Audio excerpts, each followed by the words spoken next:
नमस्कार, स्वागत है आपका अपने YouTube channel TSW the social world में। जो सीरीज हमने स्टार्ट करी थी उसका बहुत अच्छा रेस्पॉन्स मिला है। मैंने पहली वीडियो डाली और बच्चों ने काफ़ी अच्छा रेस्पॉन्स दिया, उसके लिए आपका बहुत बहुत थैंक यू। लेकिन बच्चों की कुछ क्वेरीज आई हैं तो हम उनको जरा डिस्कस कर लेते हैं। सबसे पहले क्वेरीज हैं नितिन गेमर किंग स्टार की। बेटा इन्होंने बोला है कि सर वीडियोस में एडिटिंग करते टाइम ट्रांजिशन इफेक्ट यूज किया करो, क्योंकि वीडियो इफेक्ट्स ना होने की वजह से वीडियो अच्छी नहीं लगती। बिल्कुल बेटा, अगली वीडियो में बिल्कुल इस बात का ध्यान रखेंगे कि ट्रांजिशन इफेक्ट यूज किए जाए। उसके बाद एक और कमेंट है, sir please make second video. बिल्कुल हम ट्राई कर रहे हैं कि आपका जो चैप्टर है जल्दी से जल्दी खत्म किया जाए। क्लियर। उसके बाद अपूर्व जादौन का एक क्वेश्चन आया है, sir there is a question regards Gandhi ji, according to you if British kills 12 to 13 million people Indian by creating artificial famine and treat Indian as a secondary people during pandemic, okay, then you really think that the Britishers can move out by the non-violence? I don't think so. Mr. Gandhi have power to correct Indians, but if we treat them as a only hero of our history because he was belong to particular party Congress, and minimalizing other heroes sacrifice against them is not a good for us as a nation. बिल्कुल बेटा, मैंने ये नहीं कहा कि गांधी जी ही सिर्फ वजह थे, कि गांधी जी ही वजह रहे हो किसकी, कि अंग्रेजों के जाने की। सिर्फ उनकी वजह से ब्रिटिशर्स नहीं गए थे, और भी लोग थे। आपको चैप्टर का इंतजार करिए, आगे की वीडियोस का इंतजार करिए, उसमें आपको पता चलेगा कि और क्या चीजें हुई हैं। मैंने सिर्फ वो एक बात बताई थी, एक चीज बताई थी कि गांधी जी जो थे वो आए नेशन आपके अफ्रीका से लौटे, ठीक है। उसके बाद उन्होंने यहाँ पे लोगों को एकत्रित करने का काम करा। तो वो कैसे किया था? मैंने कभी ये नहीं बोला है कि गांधी जी ही सिर्फ हीरो थे आजादी के। हम और भी जो लोग हैं आजादी के जो हीरो रहे हैं उनको नहीं भूल सकते हैं। भगत सिंह, सुखदेव, राजगुरु, मंगल पांडे, खुदीराम बोस, सुभाष चंद्र बोस, इन सब लोगों को हम कैसे भूल सकते हैं? क्लियर। तो आप थोड़ा सा धैर्य रखिए, चैप्टर को आगे आने दीजिए। ये बात तो फिर गुडेम हिल्स में जो रिबेलियन का एक्ट चला था, ठीक है, गुडेम हिल्स में जो रिबेलियन एक्ट चला था, किसने चलाया था? अल्लूरी सीताराम राजू ने, ठीक है। तो अल्लूरी सीताराम राजू की अगर बात करें तो वो बहुत बड़े फॉलोअर्स थे किसके? गांधी जी के। बट उन्होंने एक बात बोली थी कि सिर्फ नॉन वायलेंस से ब्रिटिशर्स को नहीं भगाया जा सकता, हमें वायलेंस का सहारा लेना पड़ेगा। क्लियर। तो ये विचारधारा थी। गांधी जी के विचार अलग हैं, बाकी लोगों के विचार अलग हैं। हो सकता है आपके विचार अलग हो, मेरे विचार अलग हो, ठीक है। तो ये कहीं ना कहीं एक पर्सनल एजेंडा हो रहा जाता है बेटा। तो ये पर्सनल एजेंडा से थोड़ा सा हटके चीजें देखनी पड़ती हैं। As a teacher we can't criticise, है ना। हम सारी चीजें क्रिटिसाइज नहीं कर सकते हैं। सबसे पहले चीजों को जानो, पता करो कि चीजें हैं क्या, उसके बाद हम प्रॉपर फैक्ट पे पहुंच सकते हैं, प्रॉपर कंक्लूजन पे पहुंच सकते हैं। क्लियर। तो पहले पूरा चैप्टर पढ़िए, उसके बाद मैं क्या कंक्लूजन बता रहा हूं वो देखिए, उसके बाद डिसाइड किया जाएगा कि गांधी जी क्या है। क्लियर। चलिए हम फिर से लास्ट आपके यहाँ पे थे, arriving in India, Mahatma Gandhi successfully organise satyagraha movement, ठीक है। महात्मा गांधी ने सत्याग्रह मूवमेंट ऑर्गेनाइज करे थे 1916 में। ही ट्रेवल टू चंपारण, ठीक है। वो कहाँ पहुंचे? चंपारण, बिहार में। To inspire the peasant to struggle against the oppressive plantation system. लोगों को जब पता चला कि आपके गांधी जी आए हैं, ठीक है, और गांधी जी के पास एक आइडिया था। क्या आइडिया था वो भैया? आपके सत्याग्रह का, ठीक है। गांधी जी के पास एक आइडिया चलता था, सत्याग्रह बोलते हैं जिसको। क्लियर। गांधी जी पहुंचे चंपारण। चंपारण में लोग बड़े परेशान थे, किस चीज से? आपके ऑपरेसिव प्लांटेशन सिस्टम से। ऑपरेसिव प्लांटेशन सिस्टम था वो रिलेटेड किससे था आपका? वो रिलेटेड था आपका इससे, इंडिगो। इंडिगो क्या होता है बेटा? नील। नील की जो खेती होती है उससे क्या होता है? आपका खेत बंजर हो जाता है, जिसकी वजह से बिहार के किसान नील की खेती को नहीं करना चाहते थे, लेकिन ब्रिटिशर्स नील की खेती उनसे करवाना चाहते थे। आगे बढ़ते हैं, देखते हैं। तो ये दूसरा मूवमेंट था, खेड़ा डिस्ट्रिक्ट में किया गया था मूवमेंट। लेकिन उससे पहले अभी हम चंपारण की कहानी ही कंटिन्यू करेंगे। अब सबसे बड़ी बात आती है, आखिर जो आपके बिहार के फार्मर्स थे, पीजेंट्स थे, वो नील की खेती क्यों नहीं करना चाहते? बच्चा वो नील की खेती बेटा इसलिए नहीं करना चाहते थे क्योंकि उससे खेत खराब होते थे। खेत खराब, खेत का जो फर्टिलाइजेशन होता है वो बिल्कुल बेकार हो जाता है। उस फर्टिलाइजेशन को रिस्टोर करने में काफी समय लगता है, और उसको वो लोग रिस्टोर करेंगे इतने दिन में, उनके ऊपर टैक्स, लगान, कर, ये सब बढ़ जाएगा। इसकी वजह से उन्होंने डिसाइड करा हम ऐसी खेती नहीं कर सकते। क्लियर? उसके बाद गांधी जी अपना दूसरा मूवमेंट करते हैं, ठीक है। 1917 ही organise a satyagraha to support the peasants of the Kheda district of Gujarat. Kheda district में पीजेंट्स को सपोर्ट करने के लिए ये मूवमेंट चलाया था गांधी जी ने, सत्याग्रह। इसको हम खेड़ा सत्याग्रह नाम से भी जानते हैं। अब जो खेड़ा सत्याग्रह हुआ था बेटा, वो क्यों हुआ था कि आपके वहां पे फैमाइन आ गया था, फसलें खराब हो गई थी, और खेड़ा के लोग आपके एबल नहीं थे टैक्स देने में। इसकी वजह से गांधी जी ने उनके सपोर्ट में क्या करा था, ये सत्याग्रह, ये आंदोलन। क्यों? ये देखिए, affected by crop failure and plague epidemic, ये प्लेग एपिडेमिक हुआ था। उसके बाद ये क्या हुआ था, आपकी क्रॉप फेलियर। कहां पे? आपके खेड़ा के अंदर क्या हुआ है कि क्रॉप फेलियर हुआ था, जिसकी वजह से वो लोग आपके कर और टैक्स देने में सक्षम नहीं थे, जिसकी वजह से उन्होंने ब्रिटिशर्स के खिलाफ आंदोलन किया। तब गांधी जी ने भी उनका साथ दिया। क्लियर? तो ये जो आंदोलन रहा था आपका, खेड़ा जो मूवमेंट रहा था, वो क्या रहा था, सक्सेसफुल रहा था। क्लियर? ये जो मूवमेंट रहा है आपका, वो सक्सेसफुल रहा है। The peasants of Kheda could not pay the revenue. Please आप लोगों से एक रिक्वेस्ट है कि आप साथ के साथ नोट्स बनाना चाहें, नोट मेकिंग करना चाहें, कर सकते हैं, क्योंकि एट द एंड बोर्ड के टाइम पे आपकी यही चीजें काम आती हैं। आपका पूरा पेपर, आप पूरी बुक उठा के नहीं पढ़ सकते हो फिर बेटा। आपके 20 चैप्टर्स हो जाते हैं, 19 से 20 चैप्टर होते हैं, और आप 20 चैप्टर के लिए दोबारा से एनसीईआरटी पढ़ना एबल नहीं है। इसलिए प्लीज रिक्वेस्ट है कि आप जब भी वीडियो देखें, तो सबसे पहली रिक्वेस्ट तो यही है कि प्लीज आप ट्राई करें कि पूरी वीडियो देखने का, ठीक है। ऐसा नहीं है कि मैं आपके लिए वीडियो अपलोड कर रहा हूं और आप बस 2-4 मिनट की वीडियो देखी और आप बस स्किप कर दी बाकी वीडियो, उससे मेरे कोई घाटा नहीं है। इससे यह है कि अगर आप पढ़ना चाहते हैं सच में, तो प्लीज पूरी की पूरी वीडियो देखें। इतिहास है, ठीक है, और ये जरूरी नहीं है, इतिहास सिर्फ उन लोगों के लिए नहीं है बच्चे हैं 10th का चैप्टर है सिर्फ 10th वाले बच्चे पढ़े, नहीं। ये इतिहास है, भारतीय इतिहास है, जिसको कोई भी पढ़ सकता है। क्लियर? जिससे सीखने के लिए बहुत कुछ मिलता है, और ये वो लोग भी पढ़ सकते हैं जो कंपटीशन की तैयारी कर रहे हैं। क्लियर? क्योंकि उनके लिए भी इस चैप्टर से क्वेश्चन बन सकते हैं। क्लियर? आपको पता होगा जो भी कंपटीशन की तैयारी किया है, जो भी अगर वनडे एग्जाम में देता है, एसएससी देता है, बैंक, रेलवे ऐसे एग्जाम देता है, उनको पता है कि खेड़ा सत्याग्रह, चंपारण आंदोलन, ठीक है, अहमदाबाद बरदोली सत्याग्रह, नमक आंदोलन, सविनय अवज्ञा आंदोलन, असहयोग आंदोलन, इन सब से रिलेटेड कितने क्वेश्चन आते हैं। तो प्लीज आप वीडियो को स्किप ना कीजिए, आप उसको ट्राई करिए पूरे से पूरा देखने की। और क्लास 10th वाले स्टूडेंट से रिक्वेस्ट है कि वो अपने साथ के साथ नोट्स बनाने की कोशिश करें। क्लियर? और जो भी क्वेरी होती हैं, जो भी दिक्कतें होती हैं, आप कमेंट बॉक्स में डालिए। जैसे अपूर्व जादव ने आज एक क्वेश्चन डाला, मेरे को बहुत अच्छा लगा कि उस बच्चे ने मेरे से एक क्वेरी पूछी कि सर गांधी जी को हम एज ए हीरोइक कैसे ले सकते हैं, और क्या आपको लगता है कि सिर्फ नॉन वायलेंट ही जरूरी था?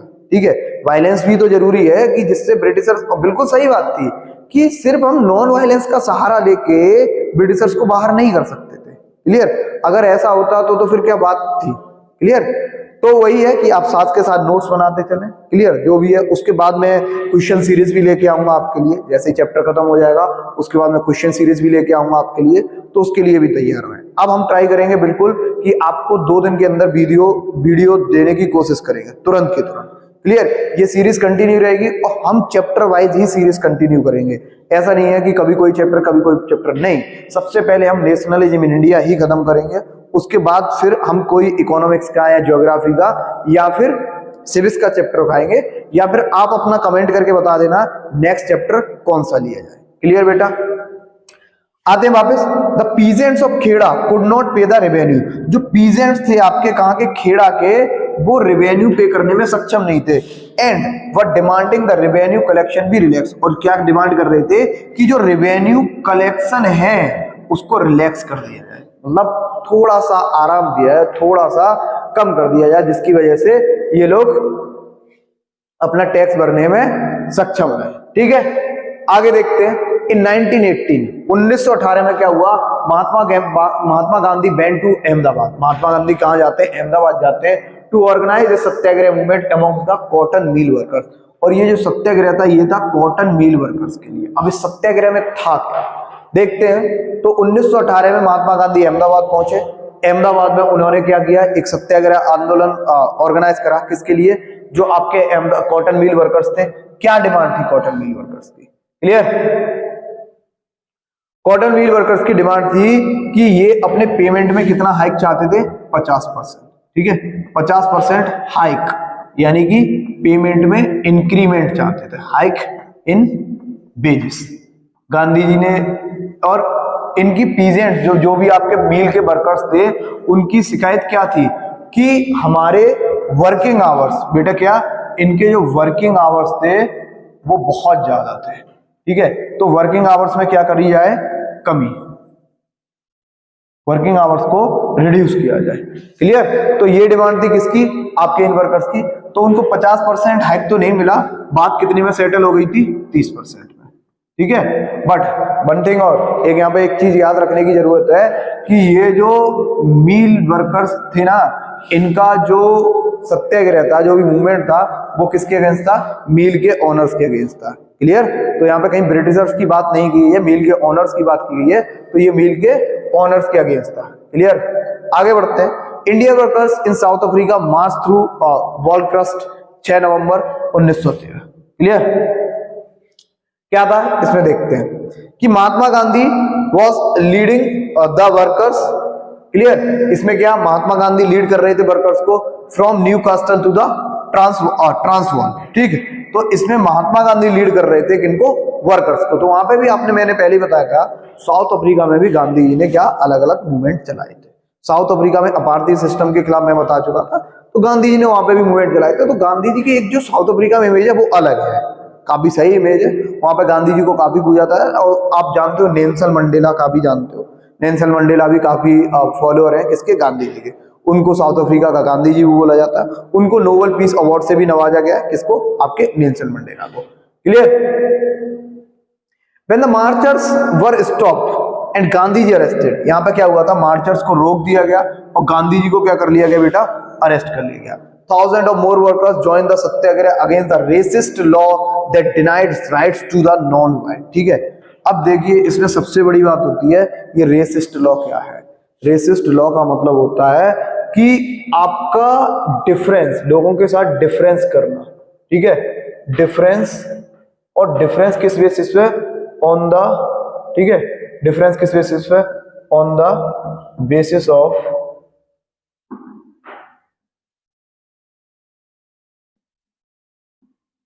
Skin colour. स्किन कलर के बेसिस पे क्या डिफरेंस करना। आप लोगों ने क्लास 9th में एक चैप्टर पढ़ा होगा कॉन्स्टिट्यूशनल डिजाइन, उसमें साउथ अफ्रीका का कॉन्स्टिट्यूशन कैसे बना, क्या चीज थी, उसकी बात हुई थी। तो उसमें एक सिस्टम देखा था हमने, सेग्रीगेशन। सेग्रीगेशन का मतलब था कि लोगों में चीजें बांट दी थी कि ये नॉन वाइट्स की हैं, ये वाइट्स की हैं, ये स्विमिंग पूल नॉन वाइट्स के लिए, ये वाइट्स के लिए, ये क्या कहते हैं, जो आपके थिएटर होते हैं, मूवी थिएटर, उसमें ये जगह नॉन वाइट्स की, ये वाइट्स की, सारी चीजें अलग अलग कर दी, सेग्रीगेशन। और कितना गलत सिस्टम है ना कि कलर के बेसिस पे चीजों को बांट दिया भाई साहब।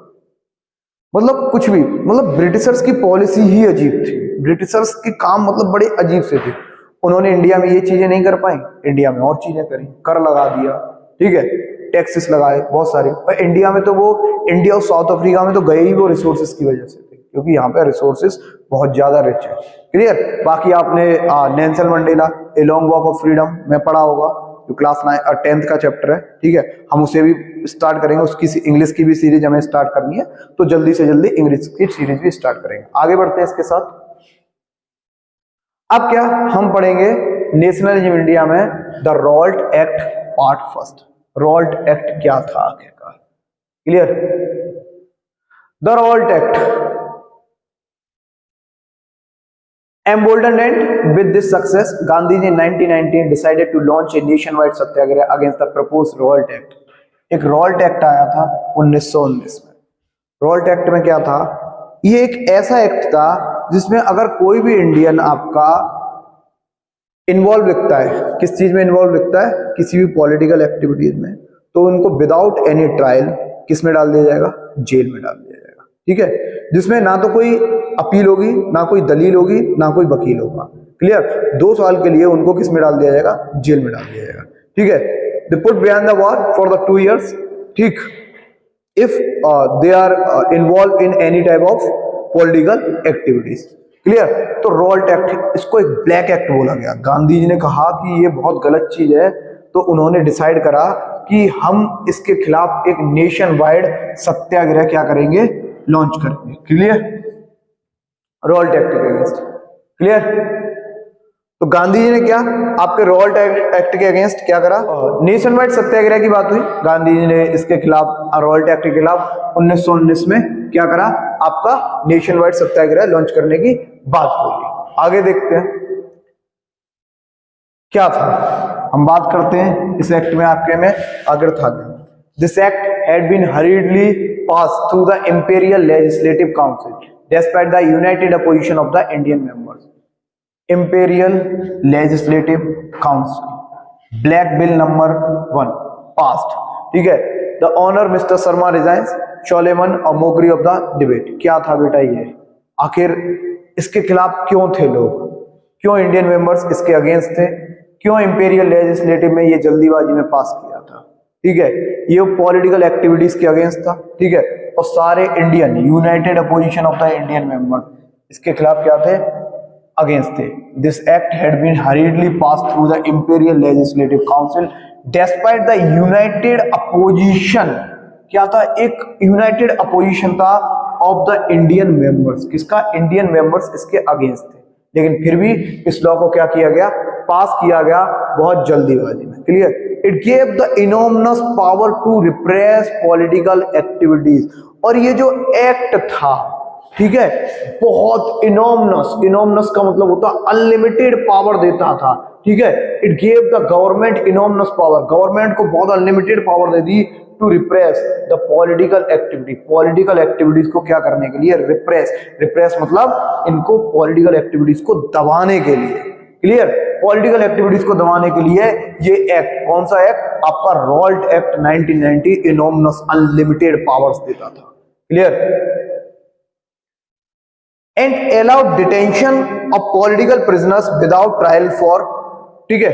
कोई भी ट्रायल नहीं होता है किसका? आपके पॉलिटिकल प्रिजनर्स का। And allowed detention of political prisoners without trial for 2 years। मैंने वही पहले ही जो बात बोल दी थी टॉपिक स्टार्ट होने से पहले कि ये भैया ये जो एक्ट है ना, ये अगर पॉलिटिकल प्रिजनर्स हैं उनको जेल के में डाल देता है, जेल में विदाउट ट्रायल। कोई भी ट्रायल नहीं होता 2 साल तक, कोई अपील नहीं, कोई वकील नहीं, कोई दलील नहीं, सीधे जेल के पीछे जाओ, जेल के अंदर। सिंपल सी बात है। इस एक्ट के अंदर ऐसा था भाई साहब, कोई भी लोग दिख गए उनको उठा लिया ब्रिटिशर्स ने, फेंक दिया जेल में 2 साल के लिए। कोई इनके खिलाफ ना तो उन्हें वकील मिलेगा, ना वकील मिलेगा नहीं तो कोई दलील नहीं होगी, ठीक है? नो अपील, नो वकील, नो दलील, सिंपल सी बात है, क्लियर? तो ये सब चीजें थी रॉल्ट एक्ट में, और गांधी इसके खिलाफ हुए। Mahatma Gandhi wanted non violent civil disobedience against such unjust law, ठीक है? महात्मा गांधी ऐसे एक सिविल डिसोबीडियंस मूवमेंट इसके खिलाफ स्टार्ट करते हैं, नॉन सिविल डिसोबीडियंस बोलते हैं जिसको, non violent civil disobedience against such unjust law. Gandhi ji ने इसको अनजस्ट लॉ बोला, which would start with a hartal on 6 अप्रैल। और गांधी जी ने ये जो मूवमेंट स्टार्ट करा 6 अप्रैल 1919 को स्टार्ट करा था, जो किसके साथ स्टार्ट करा? एक हड़ताल के साथ स्टार्ट करते हैं गांधी जी इस मूवमेंट को, क्लियर? रैलीज पर ऑर्गेनाइज इन वेरियस सिटी। अब देखो गांधी जी ने बोला, लोग आ गए। तो इससे क्या हुआ, गांधी जी की पॉपुलैरिटी बढ़ गई थी इंडिया के अंदर। गांधी जी की धीरे धीरे पॉपुलैरिटी क्या होती जा रही थी, इंक्रीज होती जा रही थी। तो रैलीज क्या हुई, ऑर्गेनाइज करी गई। Rallies were organise in various cities. Clear, rallies को ऑर्गेनाइज किया गया अलग अलग शहरों में। ठीक, उसके बाद क्या हुआ, workers went on strike in railway workshop. और आपके वर्कर्स ने, ठीक है, रेलवे वर्कशॉप पे क्या कर दिया, स्ट्राइक। ठीक, यानी कि वो स्ट्राइक पे आ गए रेलवे वर्कशॉप्स में। उसके बाद रैलीज, ये देखिए आप रैलीज, ये वर्कर्स ने स्ट्राइक कर दी थी आपके रेलवे वर्कशॉप पे। और शॉप्स को क्या कर दिया गया, क्लोज डाउन। यही तो होता है हड़ताल में, अब भी तो हड़ताल करते हैं हम लोग, तो उसमें क्या करते हैं, रैलीज निकाली जाती हैं, बहुत सारे वर्कर्स काम छोड़ देते हैं, और ज्यादातर शॉप्स क्या रहती हैं, क्लोज डाउन रहती हैं। तो यही हो रहा था आपके 6 अप्रैल 1919 को गांधी जी के कहने पे लोगों ने हड़ताल कर दी, और हड़ताल में गांधी जी का बखूबी साथ दिया लोगों ने। क्लियर। अब देखिए, alarmed by the popular upsurge and scared that the lines of communication such as the railways, clear, telegraph would be disrupted। अब ब्रिटिशर्स को एक चीज का डर लगने लगा कि जिस हिसाब से मूवमेंट उठता जा रहा था, ठीक है, तो उनको एक डर लगने लगा कि जो उनकी कम्युनिकेशन की लाइन है, कौन सी है, रेलवेज, टेलीग्राफ, ये क्या हो सकते हैं, वुड बी डिसरप्टेड। ठीक है, ये डिस्टर्ब हो सकते हैं, और ये डिस्टर्ब हुए तो ब्रिटिशर्स का कम्युनिकेशन सिस्टम क्या होगा, खराब हो जाएगा। और ब्रिटिशर्स का अगर कम्युनिकेशन सिस्टम खराब होगा तो इसका मतलब क्या है, उनकी पावर पे कहीं ना कहीं इफेक्ट पड़ेगा। क्लियर। तो वो ऐसा नहीं चाहते थे, कौन, britisher. The britishers administration decided to clamp down on nationalist. Clamp down का मतलब क्या होता है बेटा, कि हम क्लैम्प लगाते हैं, क्लैम्प, ठीक है, क्लैम्प डाउन यानी कि उस पर रोक लगाना चाहते थे, उसको दबाना चाहते थे, उनके मूवमेंट को, किसके, नेशनलिस्ट के मूवमेंट को। कौन, आपके ब्रिटिश एडमिनिस्ट्रेशन ने डिसाइड करा कि भैया इनके मूवमेंट में अब रोक लगाई जाए। अब ये लोग ज्यादा आती कर रहे हैं, हम लोगों को ज्यादा परेशान कर रहे हैं, हमारा railway system, telegraph system disturb हो रहा है, तो प्लीज इनको कहीं ना कहीं रोका जाए, और रोकना बहुत जरूरी है। अगर इन्हें नहीं रोका तो ये मास मूवमेंट कर सकते हैं, जिससे हमारी पावर क्या होती है, और ज्यादा कमजोर पड़ सकती है। देखो ब्रिटिशर्स पहले ही कमजोर हो गए थे, मैं आपको बताता हूं, ब्रिटिशर्स अभी कमजोर थे 1919 में। क्यों, ठीक है, बेशक ब्रिटिशर्स वर्ल्ड वॉर जीत गए थे, ब्रिटेन आपका फर्स्ट वर्ल्ड वॉर जीत गया था, लेकिन एक बात हमेशा ध्यान रखिए, उसकी जो पावर थी वो कमजोर हो गई थी। क्यों, क्योंकि उसने जो ज्यादातर, जो आपका ब्रिटिशर्स ने जो युद्ध लड़ा था ना, फर्स्ट वर्ल्ड वॉर लड़ा था, वो लड़ा था लोन पे, उसको लोन चुकाना था, और लोन चुकाने की वजह से ही उसने क्या किया था, इंडिया के अंदर कर बढ़ाए थे। तो कहीं ना कहीं पावर थोड़ी सी कमजोर भी थी, और वो इन सब चीजों के लिए तैयार नहीं था। अगर इंडिया में मास मूवमेंट होता तो कहीं ना कहीं उनको दिक्कत देता, किसको, ब्रिटिशर्स को। इसकी वजह से वो जितनी जल्दी चाहते थे उतनी जल्दी इसको क्लैम्प डाउन यानी कि इस पर रोक लगाना चाहते थे। Clear. Local leaders were picked up from Amritsar. अब ब्रिटिशर्स ने क्या किया, आपके जो लोकल लीडर्स थे उनको उठवा लिया, कहां से, अमृतसर से। Mahatma Gandhi was barred from entering Delhi, और महात्मा गांधी पर रोक लगा दी गई कि भैया वो दिल्ली के अंदर क्या नहीं होने चाहिए, आपके एंटर नहीं होने चाहिए। क्लियर।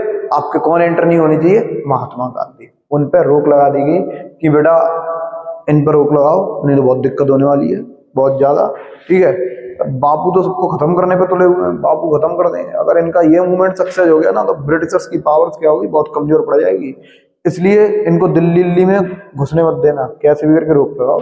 तो हमारे गांधी जी पे दिल्ली के अंदर क्या कर दिया गया, रोक लगा दी गई। ठीक है, बैन कर दिया गया, totally ban, Gandhi ji ban हो गए दिल्ली में एंटर होने से। और उसके बाद क्या होता है, 10 अप्रैल का दिन आता है। क्लियर। अब आता है 10 अप्रैल का दिन, ऑन 10 अप्रैल। ठीक है, 10 अप्रैल को क्या होता है, the police in Amritsar fired upon a peaceful procession provoking wide spread attacks on, clear, banks, post office, ठीक है, रेलवे स्टेशन। क्या हुआ था कि जो अलग अलग अटैक हुए थे, किस पे, आपके बैंक पे। कौन कर रहे थे, इंडियंस लोग, जिनने ब्रिटिशर्स की बिल्डिंग पे। तो उन्होंने पहले किस पे अटैक करा, एक पीसफुल प्रोसेशन चल रहा था 10 अप्रैल के दिन। ठीक है, तो उस पीसफुल प्रोसेशन में क्या, उन्होंने गोलीबारी करी, काफी लोगों की जान गई। उसके बाद क्या होता है कि martial law was imposed and general Dyer took command. Martial law का मतलब होता है आपका आर्मी लॉ लग गया, क्लियर, आर्मी लॉ लगा दिया गया कहां पे, आपके पंजाब अमृतसर, क्लियर, इम्पोज हुआ। और जनरल डायर को क्या दी गई, कमांड दी गई। ये है भैया जनरल डायर, यही वो व्यक्ति हैं जिन्होंने आपके जलियांवाला बाग में गोलीबारी करवाई थी भाई साहब, यही उस टाइम पे थे, इनको कमांड दिया गया। मार्शियल लॉ का मतलब क्या होता है, मिलिट्री गवर्नमेंट, ठीक है, military law involving the suspension of the ordinary law, यानी कि उसमें क्या होता है, जो ऑर्डिनरी लॉ लगा होता है, यानी किसी भी गवर्नमेंट का लॉ लगा होता है उसको सस्पेंड कर दिया जाता है, और मिलिट्री लॉ यानी कि मिलिट्री की गवर्नमेंट वहां पे लागू हो जाती है, जिसको हम आर्मी लॉ भी बोल सकते हैं, आर्मी रूल भी बोल सकते हैं। तो ये चेहरा है वो जिन्होंने हमारे किसमें, आगे बताते हैं इनका क्या रोल है, क्लियर। शायद आप बखूबी वाकिफ होंगे इस चित्र से, इस पिक्चर से आप बखूबी वाकिफ होंगे, क्या था ये। On 13 April the infamous Jallianwala Bagh incident took place, आपका जो इनफेमस जलियांवाला बाग का हत्याकांड, यानी जलियांवाला हत्याकांड कहते हैं जिसको, वो होता है आपके 13 अप्रैल 1919 को। इसमें क्या हुआ था बेटा कि बहुत सारी क्राउड ऑफ ब्लेजर्स, बहुत सारे villagers who had come to Amritsar आए थे क्या करने, to attend fair gathered in the enclose ground of Jallianwala Bagh. यहाँ पे लोग मेला देखने आए थे। मेला कौन सा, जो आपका बैसाखी फेयर यहाँ लगता है, तो बहुत सारे लोग वो देखने आए थे आपके, क्लियर। उनको नहीं पता था कि उनकी जिंदगी के साथ आखिर क्या होने वाला है। जलियांवाला बाग में लोग इकट्ठे हुए मेला देख रहे थे, क्या था उसमें, देखते हैं आगे। Being from outside the city, बहुत सारे लोग आपके शहर से बाहर से आए थे, they were unaware of the martial law, और उनको पता ही नहीं था कि आपके अमृतसर के अंदर मार्शियल लॉ इम्पोज हो चुका है। उनको कोई आइडिया नहीं था, किनको, जो बाहर से शहर से आए थे, यानी कि जो अमृतसर के नहीं थे, बाहर की सिटीज विलेज टाउन से अलग अलग जगह से आए थे, उनको कोई अंदाजा नहीं था कि यहाँ पे मार्शियल लॉ इम्पोज था। सब लोग अपने बिजी थे किसमें, मेला देखने में। उसके बाद क्या था, some came to protest against the government, और बहुत सारे जो लोग आए थे, यानी कि ये देख रहे हैं आप स्लाइड्स में, जो बहुत सारे लोग आए थे वो किसके लिए आए थे, प्रोटेस्ट अगेंस्ट द गवर्नमेंट के खिलाफ। प्रोटेस्ट का मतलब होता है आंदोलन करने उनके खिलाफ, ठीक है, विरोध प्रदर्शन जताने आए थे। किस चीज के अगेंस्ट, न्यू रिप्रेसिव मेजर, आपका क्या जो नए लॉ आए थे इनके खिलाफ विरोध प्रदर्शन करने, जारी करने आए थे, क्लियर। उसके बाद बेटा क्या था कि others had come to attend the annual Baisakhi fair, और बहुत सारे लोग यहाँ पे, जैसे मैंने पहले ही बता दिया, बैसाखी फेयर अटेंड करने आए थे, क्लियर। तो लोगों को पता ही नहीं था कि यहाँ पे आखिर है क्या, क्लियर। उनको नहीं पता था कि यहाँ पे मार्शियल लॉ इम्पोज हो चुका है, उनको नहीं पता था कि यहाँ पे क्रूर जनरल डायर क्या करने वाला है, लोगों को कोई आइडिया नहीं था इस बात का। और फिर क्या होता है बेटा कि आपके इस बैसाखी फेयर में general Dyer enter the area, वहां पे कौन, आपका जनरल डायर उस जगह पे एंटर होता है, और वो क्या करता है देखते हैं। Block the exit point, general Dyer enter in the Jallianwala Bagh and block all the exit points, clear, and opened fire on the crowd। और वो जो भीड़ जो बैसाखी के लिए आई है, बैसाखी फेयर सेलिब्रेट करने के लिए आई है, बच्चे मेला देखने के लिए आए हैं, और कुछ लोग वहां पे प्रोटेस्ट करने आए थे, सच में विरोध प्रदर्शन करने आए थे, तो जनरल डायर वहां पे आता है, सारे एरिया का जितने भी रास्ते होते हैं उनको ब्लॉक करता है, और open fire on the crowd, और पूरी क्राउड यानी कि भीड़ के ऊपर क्या करता है, फायर कर देता है। अंधाधुंध गोलियां चलती हैं, क्लियर। आपका किलिंग हंड्रेड्स ऑफ पीपल, बहुत सारे लोगों की जान चली जाती है। इस नरसंहार ही बोल सकता हूं मैं इसे, इस नरसंहार में बहुत सारे सैकड़ों लोगों की जान जाती है, क्लियर। उसका जो ऑब्जेक्टिव था, उससे जब पूछा गया कि सर आपने ऐसा क्यों किया, क्या जरूरत थी आपको ये करने की, तो उसने सिंपल सी एक बात बोली, to produce a moral effect.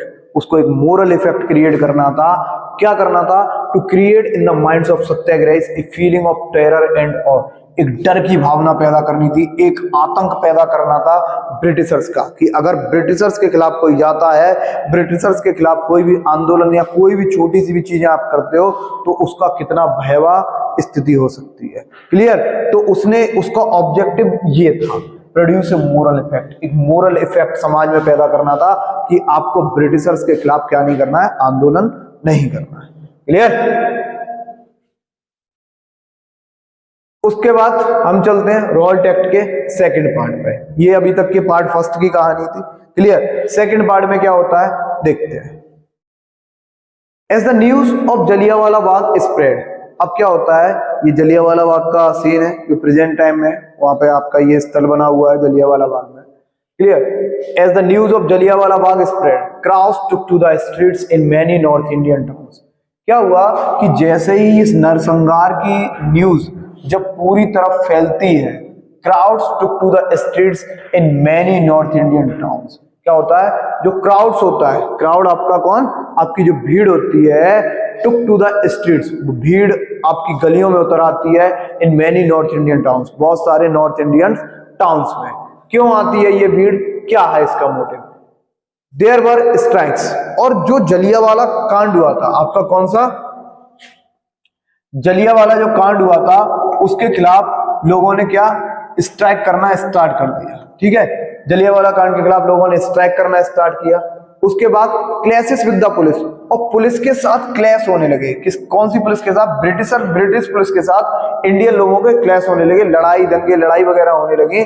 और अटैक्स ऑन गवर्नमेंट बिल्डिंग, और जो भी गवर्नमेंट बिल्डिंग होती थी, यानी कि जो डिनोट करती थी किसकी पावर को, ब्रिटिशर्स की पावर्स को, उन पे क्या किया जाने लगा, अटैक। अटैक कौन कर रहा था? हमारे इंडियंस। ठीक है, किस लिए ये अटैक कर रहे थे? क्योंकि इन्होंने जो नरसंहार करा था जलियांवाला कांड का।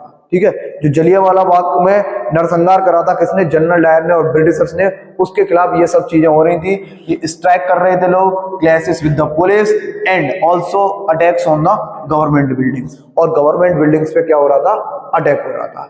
क्लियर? द गवर्नमेंट रेस्पॉन्डेड, लेकिन सबसे बड़ी बात क्या थी, गवर्नमेंट ने यानी कि ब्रिटिशर्स ने भी इसमें कोई आपकी सिंपैथी नहीं दिखाई, कोई भी मर्सी नहीं दिखाई उन लोगों पे। उन्होंने भी रेस्पॉन्ड किया विद ब्रूटल रिप्रेशन, बहुत गंदे तरीके से, सीकिंग टू ह्यूमिलिएट, उन लोगों को ह्यूमिलिएट किया, एंड टेरराइज पीपल, लोगों को टेरराइज किया, लोगों को डराया धमकाया मारा कूटा। यानी कि जो उनने ब्रूटल रिप्रेशन यानी कि जो रेस्पॉन्ड करा ब्रिटिशर्स ने, वो भी बहुत भयानक तरीके से करा था। क्लियर? सत्याग्रह, और सबसे ज्यादा ब्रिटिशर्स को दिक्कत थी सत्याग्रही से। क्लियर? तो satyagrahi were force to rub their noses on the ground, सत्याग्रही को फोर्स किया गया कि भैया बैठो और नाक जमीन पे रगड़ो। क्लियर? तो सत्याग्रही जहां भी दिखते किसको? ब्रिटिशर्स को, उनको पकड़ते और उनकी नाक जमीन पे रगड़वाते थे। उसके बाद क्रॉल ऑन द स्ट्रीट्स, और कहते थे कि बेटा जब गली में चलोगे ना, रेंग के चलो, रेंग के, हमारे सामने खड़े मत रहना, नहीं तो बहुत कूटे जाओगे आप, बहुत मार पड़ेगी आप पे अगर आपने बदतमीजी करी तो। पहले तो नाक रगड़ो, चलो बैठो, नाक रगड़ो, और दूसरा क्या? क्रॉल ऑन द स्ट्रीट्स, और स्ट्रीट्स में जब चलोगे तो कैसे चलोगे? रेंग कर चलोगे। क्लियर? डू सलाम टू ऑल साहिब, और क्या बोला कि जहां पे भी दिखोगे सलाम करोगे साहिब को। साहिब का मतलब क्या है कि आपके जो भी ब्रिटिश के ऑफिसर्स मिलेंगे उनको आप सलाम ठोकोगे। कौन सलाम ठोकेगा? सत्याग्रही और जो भी ऐसी हरकतों में शामिल होते हैं। तो ये था ब्रिटिशर्स का रेस्पॉन्स किसके प्रति? जो जलियांवाला बाग में जो भी हुआ था उसके प्रति, जो इंडियन लोगों ने स्ट्राइक करी थी उसके प्रति ये रेस्पॉन्स रहा था किसका? आपके ब्रिटिशर्स का। तो इससे पता चलता है कि भैया कितना भी नॉन वायलेंस चिल्ला लो, वायलेंस तो चाहिए, बिना वायलेंस के तो ब्रिटिशर्स भागने वाले नहीं थे। ठीक है, गांधी जी भी लाइक कि I am non violent person, मैं वायलेंस में भरोसा नहीं करता, but at the same time we need the people like the Rocky भाई, वायलेंस वायलेंस वायलेंस। ठीक है, I don't like violence but violence likes me. ठीक है, that's why I can't avoid it. तो वायलेंस तो नेसेसरी थी कि बिना वायलेंस के आप सोचो कि ब्रिटिशर्स को भगा दो आप देश से, तो पॉसिबल नहीं था। उसके लिए वायलेंस का सहारा लेना पड़ता है। और भगवान श्री कृष्ण ने भी बोला है, गीता में बोला है ये बात, ठीक है, कि अहिंसा परमो धर्म, अहिंसा मेरा परम धर्म है, लेकिन कब तक, जब तक मेरा धर्म खतरे में नहीं है। जब खुद भगवान ने बोला है, तो गांधी जी ने ये दोहा बोल दिया, बहुत सारे लोगों ने इसे आधा अधूरा पढ़ दिया, बस इतना पढ़ लिया अहिंसा परमो धर्म, लेकिन उसके आगे भी तो पढ़िए, ठीक है। मेरे को प्रॉपर संस्कृत में श्लोक नहीं पता है, बट उसका जो अर्थ है, जो तात्पर्य है, वो मेरे को पता है। क्या है उसका तात्पर्य, कि भगवान श्री कृष्ण कहते हैं कि अहिंसा मेरा परम धर्म है, मैं मानता हूं, बट कब तक है, जब तक मेरा धर्म खतरे में ना हो। यानी कि भैया हमारे लोग पीटे जा रहे हैं, मारे जा रहे हैं, एंड आप कहो कि नहीं हम नॉन वायलेंस का सहारा लेंगे, यानी कि कब तक मार खाते रहेंगे लोग। एक दिन तो जब आपको ज्यादा दबाया जाता है, ज्यादा ऑपरेश किया जाता है, बहुत ज्यादा, तब आपको जवाब देना पड़ता है। नहीं तो हमेशा ध्यान रखो, जितना दोषी जुल्म करने वाला है, उतना ही दोषी जुल्म सहने वाला भी है। तो ज्यादा दिन तक आप जुल्म सहिए भी मत। क्लियर। तो ये सब स्थिति थी, देखिए कितनी गंदी स्थिति थी कि नाकें रगड़वाई जा रही हैं उनकी जमीन पे, उनको रेंग के चलना पड़ रहा है, और जहां पे भी साहिब लोग दिख रहे हैं उनको सलाम ठोको। क्लियर। People were flogged. उसके बाद villages were bomb around Gujranwala in Punjab, now in Pakistan. भैया गांव वाँव क्या किए जा रहे थे, बॉम्बबारी की जा रही थी, और तुम कह रहे हो कि नॉन वायलेंस का सहारा लो। कैसे? वो वायलेंस के मारे हम पे कर करके, हमको वायलेंस कर करके हमारे ऊपर मार दे रहे हैं, हम पे तो उत्पीड़न कर रहे हैं, और आपकी नहीं, हम नॉन वायलेंस करेंगे, हम नॉन वायलेंस का सहारा लेंगे, हम भैया सत्याग्रह फॉलो करते हैं, हम एक नॉन वायलेंट कंट्री से फॉलो करते हैं। क्यों सर? तो कभी कभी हमको चीजें बड़ी उटपटांग लगती हैं, समझ नहीं आती हैं कि भाई साहब आखिर नॉन वायलेंस सही था, वायलेंस सही था, क्या सही था, आखिर कहाँ पे चीजें सही थी, समझ नहीं आता। और आप जब एनसीईआरटी की बात करते हैं, हमने ज्यादातर चीजें देखी हैं, तो जो आपका ये जो चैप्टर डील करता है, ये गांधी जी के इर्द गिर्द घूमता रहता है। इसमें कभी भी दूसरे हीरोज की बात तो बताई नहीं गई है कि आखिर उस टाइम पे दूसरे हीरोज क्या करना चाहते थे। क्लियर। यानी कि जो दूसरे फ्रीडम फाइटर्स थे, उनका वो क्या करना चाहते थे। क्लियर। बस इसमें जो ज्यादातर चीजें हैं वो आंदोलन से रिलेटेड है, और जो भी चीजें हैं, जो भी आंदोलन है, वो गांधी जी के इर्द गिर्द है। क्लियर। आगे बढ़ते हैं। Seeing violence spread, Mahatma Gandhi called off the movement. और जब देखा गांधी जी ने कि हर तरफ क्या हो रहा है, वायलेंस ही वायलेंस हो रही है, ठीक है, Mahatma Gandhi called off the movement, and this is the failureness of the first non violent civil disobedience movement. तो गांधी जी ने 1919 में रॉल्ट एक्ट के खिलाफ जो आपका सिविल डिसोबीडियंस मूवमेंट चलाया था, non violent civil disobedience movement चलाया था, गांधी जी ने उसको कॉल अप कर दिया। क्यों कॉल अप कर दिया? क्योंकि गांधी जी ने देखा कि भैया हर तरफ वायलेंस हो रही है। क्लियर। तो गांधी इस मूवमेंट को क्या कर देते हैं, कॉल अप कर देते हैं। Clear. While the Rowlatt Satyagraha had been a wide spread movement. Rowlatt Satyagraha क्या था? एक वाइड स्प्रेड मूवमेंट था। It was still limited mostly to cities and towns. बोला तो इसको एक कहा क्या गया था कि एक वाइड स्प्रेड मूवमेंट है, लेकिन ये लिमिटेड रह गया था आपका कहाँ, सिटीज और टाउन्स में, ठीक है। लेकिन ये कहाँ लिमिटेड रह गया था? Mostly to cities and towns, शहरों में और कस्बों तक ही ये सीमित रह गया था। Mahatma Gandhi now felt the need to launch a more broad based movement in India. Gandhi ने मूवमेंट तो कॉल अप कर दिया, बहुत सारे लोगों की जान चली गई, बहुत सारे लोगों ने मार खाई, बहुत सारे लोग शायद जेल में भी गए। उसके बाद Gandhi ji movement call up कर देते हैं, फिर एक नई विचारधारा लेके आते हैं कि felt the need to launch a more broad based. अब गांधी जी कहते हैं हमको एक ब्रॉड बेस्ड मूवमेंट चलाना चाहिए, एक बड़े लेवल पे। लेकिन ये बड़े लेवल पे मूवमेंट आखिर चलाया कैसे जाएगा, कैसे लोग इकट्ठे होंगे, कैसे लोगों को फिर से एकजुट किया जाएगा, आखिर क्या चीज है जिससे लोगों को एक किया जाए। तो देखते हैं। But he was certain that no such movement could be organise without bringing the Hindus and Muslim together. तो ये थी वजह कि हम 1919 की बात कर रहे हैं यहाँ पे, प्रेजेंट टाइम में 2023 चल रहा है। 1919 से लेके 2023 तक सबसे बड़ा क्वेश्चन आज तक उठता है और आगे भी शायद उठता रहेगा, Hindus and Muslim closer together.